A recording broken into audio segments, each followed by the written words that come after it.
Masuklah ke hutan Sanggarana, di lapangan pertapaan Bonardana yang telah ditinggalkan di sana upeti Tumapel untuk setengah tahun telah tertimbun. Para pemikulnya tak berani balik ke desa masing-masing. Buat apa kaki kekuatan yang satu ini? Garudaku! Garudaku! Logawe masih juga menyebut-nyebut. Para yang terhormat, berilah dia restu untuk melengkapi kaki Nandi. Teman dan kesetiaan sudah ada pada kita semua. Biarlah anak ini, perpaduan Sudra Satria Brahmana, melengkapi. Kita tak perlu bertikai lagi. Dan dengan demikian pertemuan bertele itu berbelok arah, membicarakan 4. Kaki Sang Nandi, kaki yang pincang dan yang belum ada, memperkuat yang telah ada, mendasarkan semua pada sentuhan bumi. Menjelang penutupan telah dilahirkan janji, bahwa peristiwa Dedes tidak akan terjadi lagi, bahwa itu adalah pengkhianatan terakhir atas kehormatan kaum Brahmana. Untuk itu kaum Brahmana mengakui kemestian untuk bertangan satria. Dan bahwa satria itu pun harus diperlengkapi dengan segala syarat kesatriaan. Semua untuk membangunkan kaki perkasa Nandi, dan dengan demikian ia bisa jadi kendaraan Hyang Mahadewa Shiva di tengah-tengah cakrawartinya. Mpu Parwa, Brahmana yang sedang menanggung aniaya itu, dianggap tepat untuk memimpin upacara penutupan dan pengucapan janji di dalam Candi Agastya. Upacara itu mula-mula dilakukan di gundulan hutan di sore hari. Mereka kemudian berbaris di malam hari menuju ke Candi Agastya yang bermandikan sinar obor damar, di bawah gema puji-pujian yang dibubungkan kekahyangan. Di atas puji-pujian itu melengking suara Mpu Parwa. Ya, Mahadewa Batara Guru, kalau kami 200 tahun yang lalu dapat meletakkan mahkota di atas kepala Erlangga, tentulah kami tidak lebih keliru bila memberikan kepercayaan pada Brahmana muda ini sebagai penutup dari ketiadadayaan dan kelalaian dan pertikaian antara kami sendiri selama ini. Mereka kemudian berbaris berpradaksina mengelilingi candi, berhenti di depan Nandiswara dan Mahakala, seperti ular hendak memasuki liang. Paling depan adalah Mpu Parwa, dengan obor kecil pada tangannya. Penutup pertemuan kami, ya Mahadewa, artikanlah itu sebagai awal selesainya kezaliman Wangsa Isana. Om, benarkanlah kepercayaan kami pada Brahmana, muda Arok ini, perpaduan dari Triwangsa-triwangsamu sendiri, untuk perkokoh cakrawartimu. Om. Barisan itu kemudian berlutut, mengangkat sembah. Dang Hyang Logawe membunyikan giring-giring perunggu. Nyanyi puji-pujian membubung menghalau burung-burung malam. Di atas mereka langit yang hitam tertutup mendung tebal. Kemudian di sebelah barat tiang api melompat dari perut bumi, menusuk langit. Kemudian pecah seperti payung dan turun lagi ke bumi. Mereka semua merasakan geletaran bumi, goncangan, perut bumi sendiri terasa menggelegak. Tunggul Ametung. Kalau hanya menghadapi rombongan perampok atau pemberontak, baginya merupakan pekerjaan sehari-hari sejak sebelum diangkat jadi aku.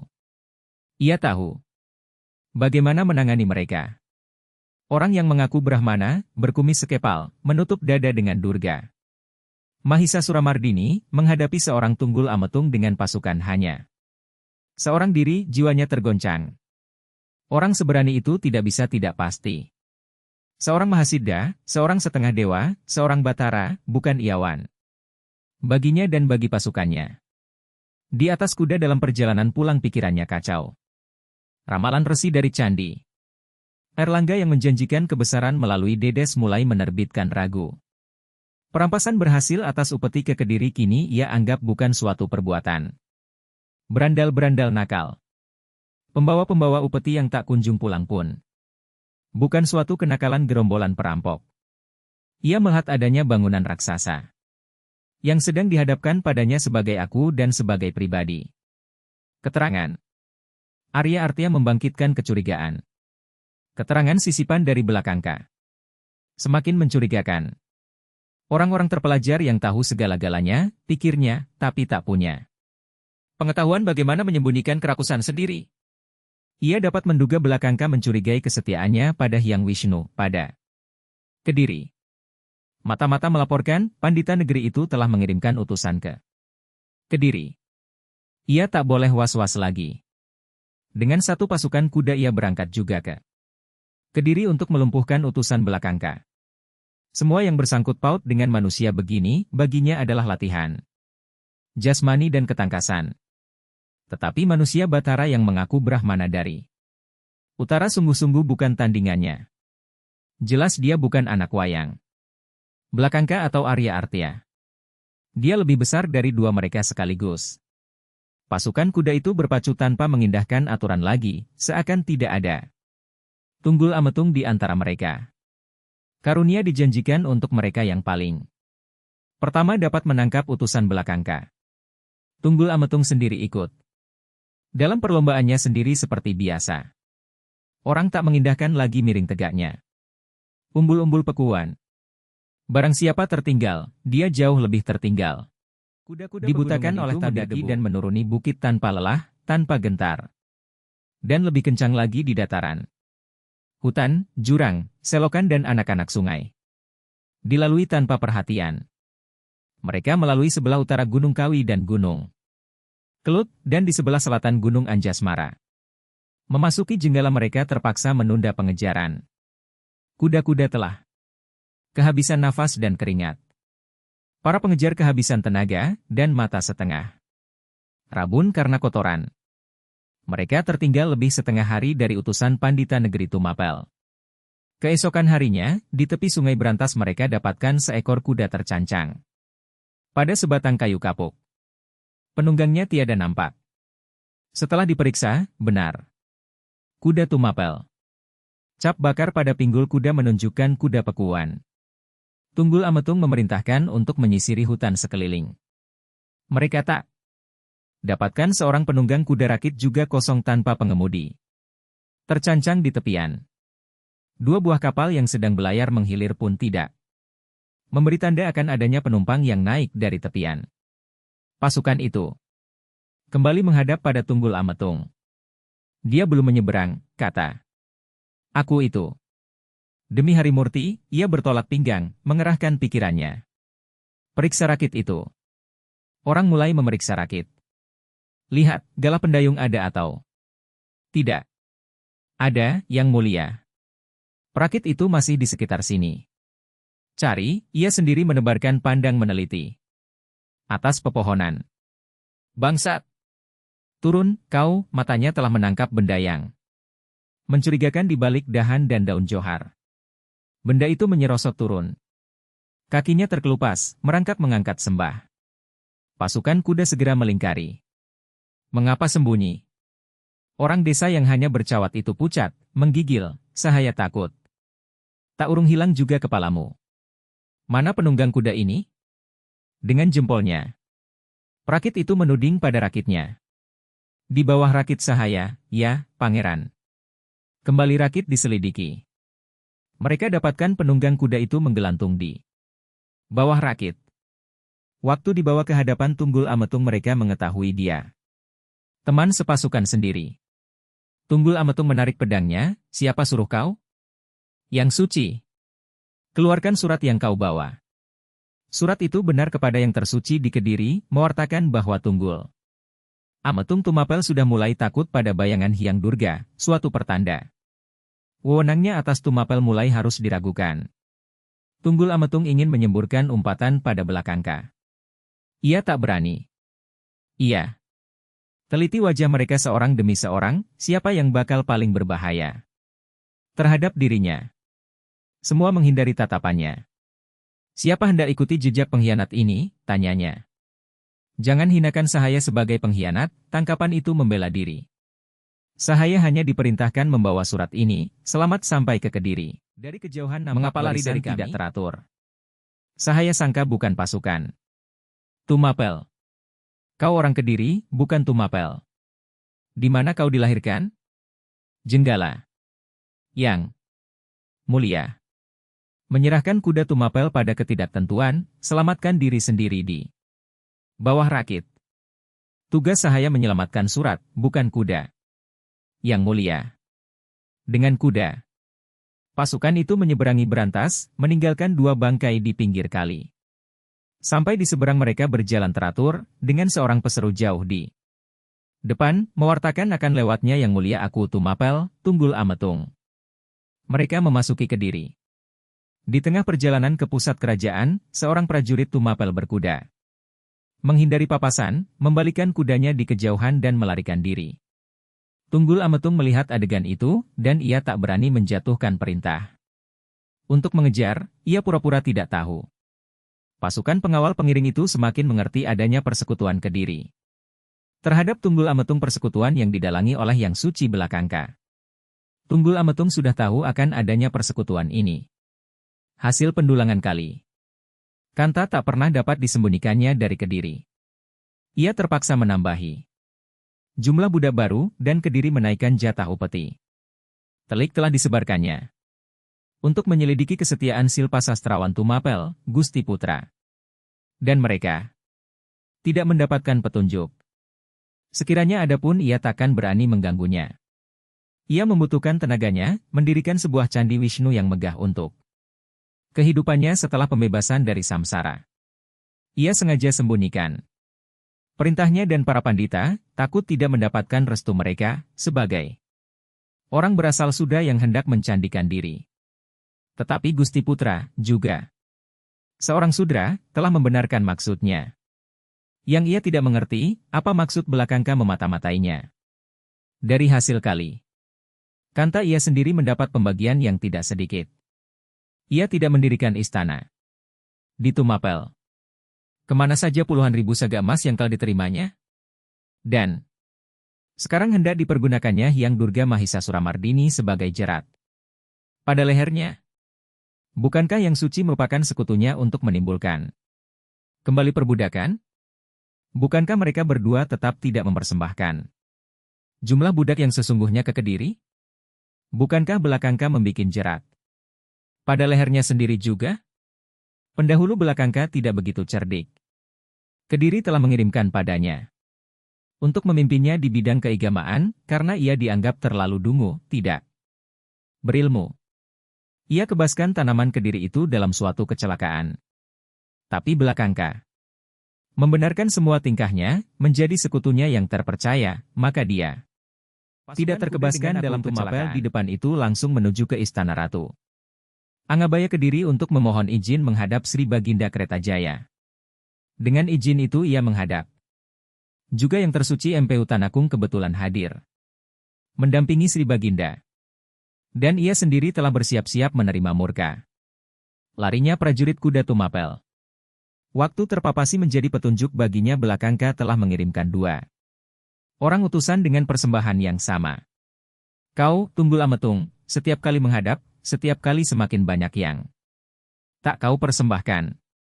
Ia tunduk mengawasi kaki Sri Baginda yang telah lebih setengah abad pernah melangkahi bumi, lebih 30 tahun duduk di singgasana dalam segala kemewahan dan kebesaran. Malahan perkawinanmu dengan Dedes pun tidak kau persembahkan. Ah, barangkali mertuamu kau agungkan lebih daripada yang tersuci, mungkin telah kau panggil pematungmu untuk membangunkan arcanya dari emas utuh. Ampun, Duli Sri Baginda, bila ada persembahan dari orang lain yang begitu bunyinya, itu tiadalah benar. Inilah sahaya Sri Baginda datang menghadap sendiri. Ataukah karena pengaruh MPU Parwa, mertuamu itu, kau mulai kecut melihat gambar Dudul Hyang Durga? Ampun, Sri Baginda, adapun mertua sahaya, MPU Parwa, belum pernah sahaya temui dalam hidup sahaya, sampai sekarang. Ataukah persembahan menteri dalam itu keliru, upeti pertanian Tumapel belum juga datang sampai sekarang? Ampun, Sri Baginda, perusuh telah merampasnya di hutan Sanggarana. Kami lihat kumismu masih utuh pada mukamu, Tetak Kertajaya, kau, anak Sudra. Tanpa harga, tak mengerti bagaimana berterima kasih pada Kediri yang mengangkatmu begitu tinggi, sejajar dengan para narapraja dan para pangeran. Sri Baginda menarik diri, dan tertinggal ia hanya dengan Yang Tersuci Tanakung. Apakah Yang Suci Belakangka kurang membantumu? Maka Sri Baginda sampai begitu murka padamu? Ampun, Yang Tersuci, kerusuhan-kerusuhan dari macam yang belakangan ini sahaya memang baru mengenal. Bukankah kau menjadi Tunggul Ametung melalui cara yang sama seperti dilakukan oleh mereka sekarang? Selamanya dapat sahafa patahkan, kecuali yang terjadi pada 2 tahun belakangan ini. Yang Tersuci, Mereka menggunakan ketakutan Kawula terhadap Hyang Durga Mahisa Suramardini. Juga kau sendiri takut. Apa nasihat yang suci? Hendak dipanggilnya Dang Hyang. Loh gawe. Dia betul, mengapa kau halangi? Tiada sahaya menghalangi, sahaya langsung menghadap sekarang. Orang bilang kau telah bikin persekutuan dengan Brahmana Shiva, Arya Artya. Orang bilang kau telah lakukan nasihatnya mengawini Dedes dan mendudukannya di sampingmu, di puncak kekuasaan Tumapel. 20 tahun kau telah dibenarkan jadi tunggul ametung, dan tidak juga mau belajar dari sikap Sri Baginda terhadap mereka. Jadi yang suci belakangka masih kurang membantumu? Ataukah mencukupi yang tak juga bisa mengerti? Tunggul ametung tak dapat menjawab. Atau kau sendiri yang sudah bosan memangku jabatan? Hidup dan mati sahaya adalah milik Sri Baginda. 20 tahun yang lalu itu pun telah kau ucapkan. Sahaya tidak akan jera mengucapkannya, yang tersuci. Tidakkah yang suci pernah menasihatkan padamu tentang Arya Artya? Seorang Brahmana yang tinggal di pinggiran kota, minta pengakuan bergelar Arya. Brahmana yang membutuhkan gelar kebesaran dunia, bukankah telah diterangkan padamu apa arti peristiwa itu? Bila ada kesempatan, dia akan muncul sebagai satria, melemparkan jubah Brahmananya. Kaulah yang telah melaksanakan nasihatnya, mengawini anak Brahmana MPU Parwa. Kau tidak meminta nasihat dari yang suci, malah belakangka kau paksa mengawinkan kalian. Pada waktu itu terbayang oleh Tunggul Ametung penjaga Candi Sri Erlangga. Ramalannya menjanjikan kebesaran karena perkawinannya dengan Dedes kini. Bencana demi bencana jadi hadiah kawinnya, dan kebesarannya terangkat naik ke atas ujung duri.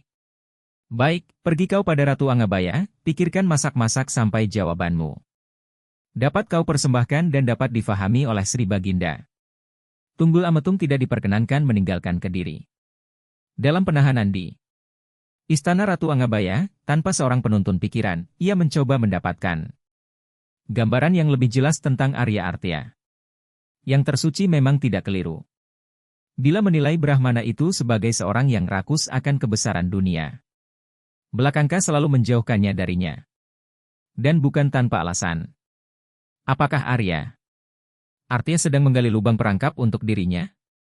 Boleh jadi dia sedang menggali lubang untukku, tetapi apa artinya lubang untuk Tunggul Ametung ini? Dia telah berikan padaku Dedes. Dedes adalah segala-galanya. Dia lebih berarti dari Tumapel, dari hidup dan mari. Gadis yang secantik itu, sejelita itu, tidak menyerah gampang pada seorang. Tunggul Ametung telah menimbulkan rangsang semangat dalam hatinya. Hidup menjadi berbobot karena dia. Menjadi lebih indah karena dia. Ia tak menyesal akan lubang perangkap itu. Ia merasa berbahagia di dalamnya. Sekarang ia akan dapat mempersembahkan, Arya Artya patut disingkirkan dari muka bumi. Ia tak berani meneruskan pikiran melenyapkan Brahmana itu. Persembahan itu bisa menyebabkan jatuhnya titah untuk juga melenyapkan Ken Dedes, paling tidak. Titah untuk menyerahkan para mesyuarinya pada Sri Baginda.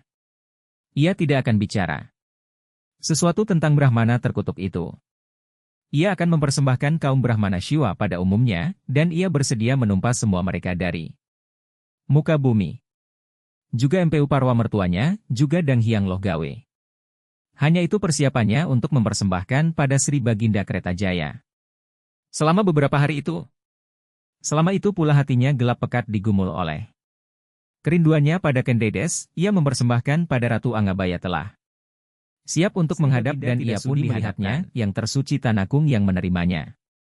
Dan kepala penghulu agama negara itu menggedikan tongkatnya karena kecewa.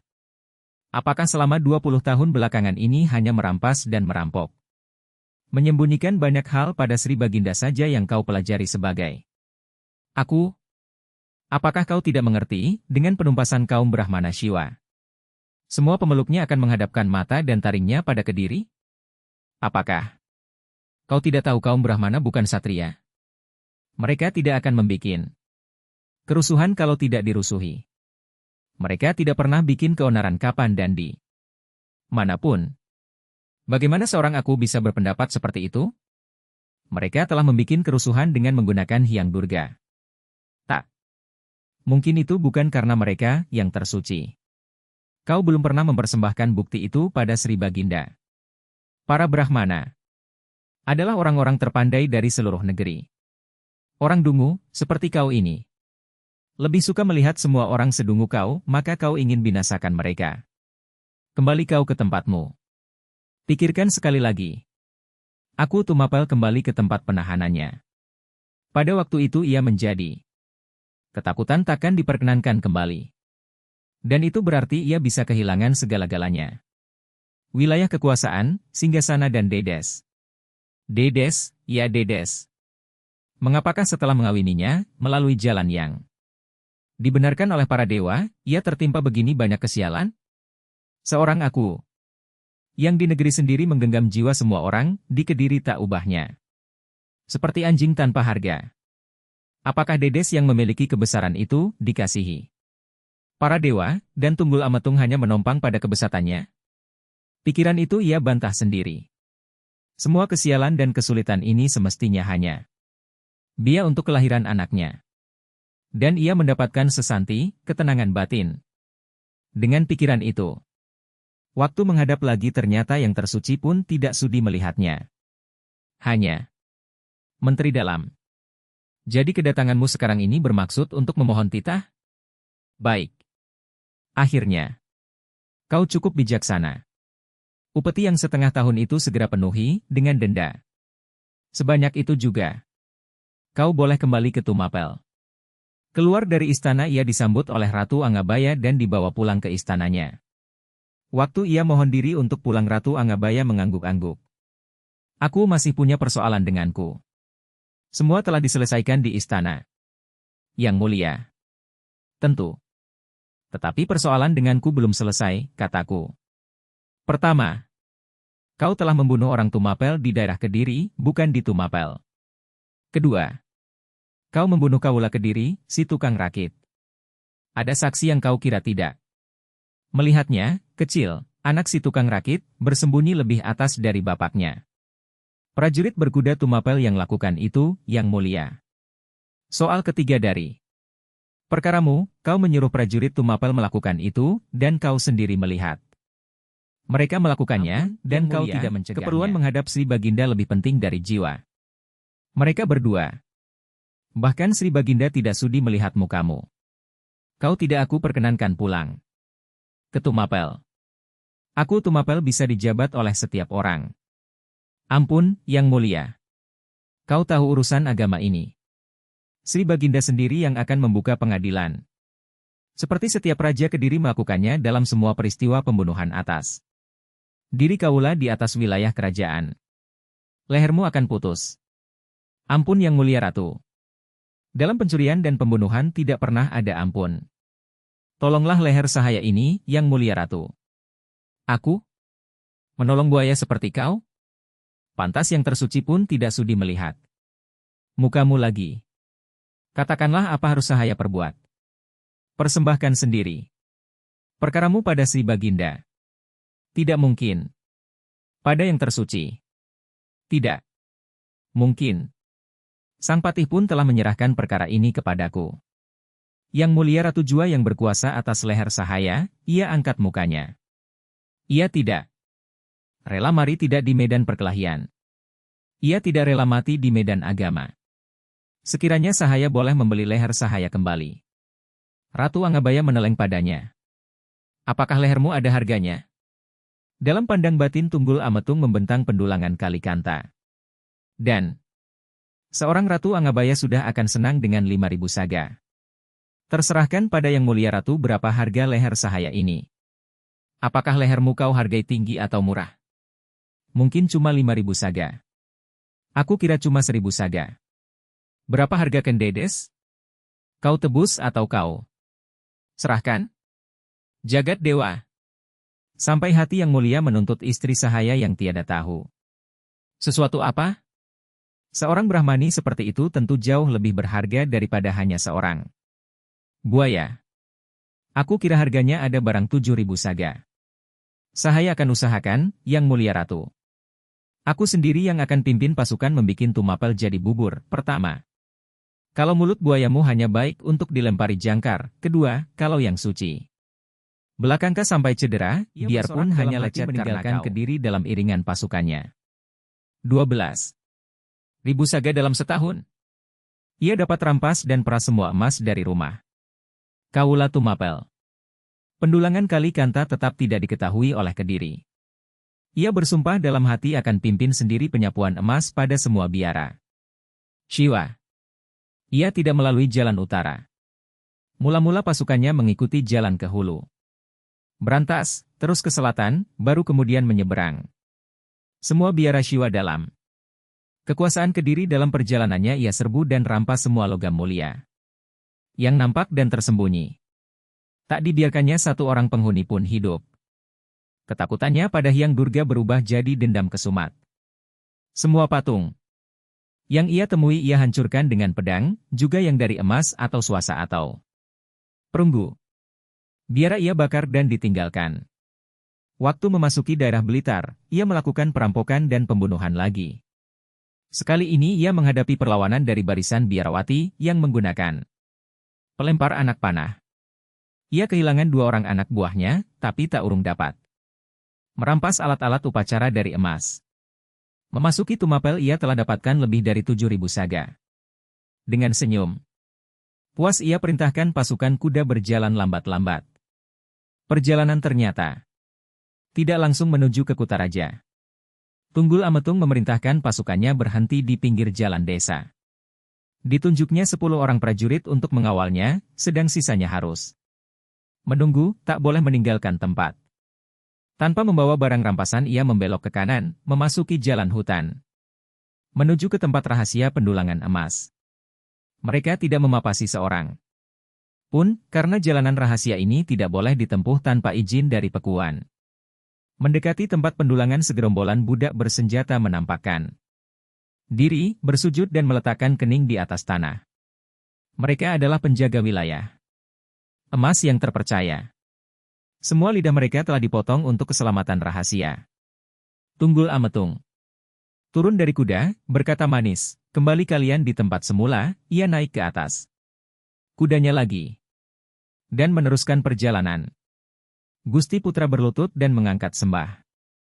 Tunggul Ametung langsung naik ke panggung dan Silpa Sastrawan itu mengikuti. Persembahkan pada kami barang 10.000 saga. Ampun, Yang Mulia, Yang. Telah dilebur baru meliputi separuh dari jumlah itu. Itu pun baik.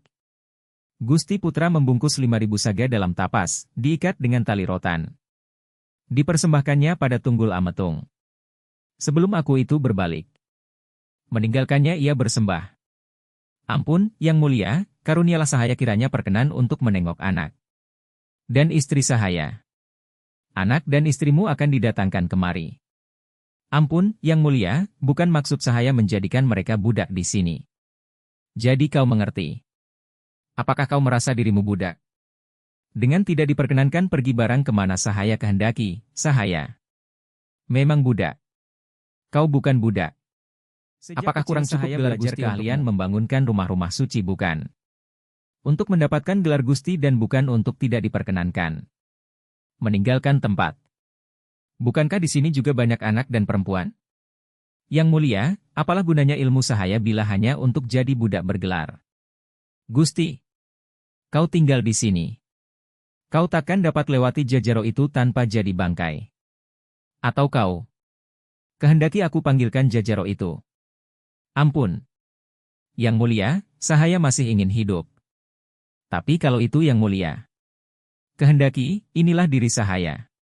Tunggul Ametung tak dapat menundukkan Gusti Putra, juga tak memberinya perkenan meninggalkan tempat. Ia turun dari panggung diiringkan Silpa Sastrawan. Yang menjinjing 5.000 saga, kemudian mempersembahkannya waktu aku itu naik ke kudanya lagi. Ia tinggalkan tempat dengan tambahan emas. Kembali para Jajaro keluar dari persembunyiannya untuk menghaturkan penghormatan. Ia perintahkan 10 orang pengawalnya turun dari kuda. Dengan gerak tangan ke atas rombongan Jajaro itu meringkus 10 orang pengawal itu. Seorang di antaranya mengikat kuda-kuda itu menjadi rentengan dan mempersembahkan talinya pada Tunggul Ametung. Dari mulut para prajurit kuda, yang masih sempat belum tersumbat, terdengar raungan memohon ampun. Dan Tunggul Ametung mulai menggerakkan kudanya. 10 kuda dalam rentengan itu mengikuti di belakangnya. Tak perlu kalian tunggu teman-teman kalian itu, katanya pada mereka yang menunggunya di pinggir jalanan desa. Lain kaji dijemput. Sekarang ia tidak di depan atau tengah barisan. Di belakang. Dan pasukan kuda itu berjalan seirama seperti sedang berparade. Kegelapan malam mulai turun waktu pasukan itu sampai di luar Kutaraja. Dari jauh, nampak sebuah pasukan Tumapel sedang mempapasi. Pasukan kuda itu masih juga berjalan tenang-tenang. Hutan di kiri dan kanan jalan sudah gelap. Dan justru dari situ terdengar pekik bersama. Kuda-kuda terkejut dan lari. Di depan mereka tiba-tiba membentang sepasang tali menghadang jalanan. Juga Tunggul Ametung jatuh. Terpental tersapu tali. Namun bungkusan emas itu tidak terlepas dari tangannya. Hujan tombak bambu mengikuti, kemudian serbuan kilat dari kiri dan kanan. Tunggul Ametung lari membawa bungkusannya, berteriak pada pasukan kaki yang sedang datang. Kuda-kuda di belakangnya berpusing-pusing dalam kebingungan. Yang telah tersambar tombak terinjak-injak. Yang masih sempat dapat membawa badannya lari mengikuti akunya. Pasukan kaki itu datang membantu dan para penyerang yang terdiri atas barang. 50 orang itu menghilang ke dalam hutan dengan membawa barang. Dengan membawa bungkusan emas, Tunggul Ametung kembali lagi memerintahkan pengejaran. Dengan tombak yang tak dapat dipergunakan mereka memasuki hutan. Hanya seorang yang nampak oleh mereka. Yang lain hilang. Seperti meruap dalam udara. Yang seorang itu terus lari dan Tunggul Ametung bersama prajuritnya terus mengejar. Pada sebuah tubir jurang orang yang satu itu tak dapat lagi meneruskan larinya. Ia naik ke atas pohon enau. Orang bersorak-sorak memerintahkannya. Turun.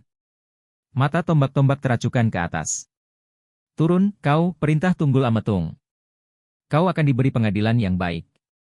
Turun. Yang turun bukan perburuan di atas enau itu, tetapi kegelapan malam. Aku itu membutuhkan keterangan tenung para penyerang. Ia perintahkan terus. Mengepung sampai orang tersebut menyerah. Kemudian ia sendiri pulang ke Kutaraja, dengan bungkusan tidak terlepas dari tangan. Tetapi baru saja ia keluar. Dari Hun diketahuinya emas rampasan dari biara-biara Shiwa telah terampas oleh para penyerang. Dalam amarahnya ia kembali lagi ke tempat semula, memerintah. Mengasapinya dari bawah. Api mulai menyala. Perburuan seorang di atas enau itu menebang 2 daun. Mengepitnya pada ketiaknya dan menolak diri dengan kaki, kemudian terbang. Melayang dalam kegelapan menuruni jurang. Dari udara terdengar suaranya yang nyaring. Tunggul Ametung. Tunggul Ametung, hahaha. Aku itu murka, memaki dan mencaci sejadi-jadinya ia pulang ke Kutaraja dengan hanya 5.000 saga. Pasukan kuda yang dibawanya rusak. Tetapi baginya bukan suatu perkara besar ataupun berat. Sejak muda ia hidup dalam alam perampasan. Merampas atau dirampas. Juga kehilangan rampasan emas baginya bukan suatu perkara. Yang memukulnya justru Ken Dedes. Dicari-carinya, ditemukannya dalam pura sedang memuja Hyang Durga dan tidak kurang dari 3 patung emas Bathari. Itu juga yang telah dihancurkannya dalam perjalanan. Sekarang, wanita yang dipujanya memujanya hanya dari kayu. Hyang Durga. Betapa Bathari itu banyak menerbitkan kesulitan. Sri Baginda dan yang tersuci murka karena ia takut padanya, sekarang Dedes justru memuja Dewi. Kebinasaan itu. Perusuh muda itu juga mengamankan Hyang Durga. Mahisasuramardini kepadanya. Ia membenarkan Kediri, nampaknya ada persekutuan Durga terhadap dirinya. Ia sudah mulai membalaskan dendamnya. Dengan hancurnya biara-biara Shiwa. Sekarang syaktinya didirikan di dalam pura Pekuan. Dan tidak lain dari Dedes yang dipujanya yang mendirikannya. Kemarahan Kediri menyebabkan ia berbalik mendendam terhadap segala yang bersifat Shiwa. Dahulu ia hanya membunuhi mereka yang secara terang-terangan. Memperlihatkannya di depan umum, sekarang ia bernafsu hendak menghancurkannya sama sekali. Tetapi Dedes, wanita yang menjanjikan kebesaran itu,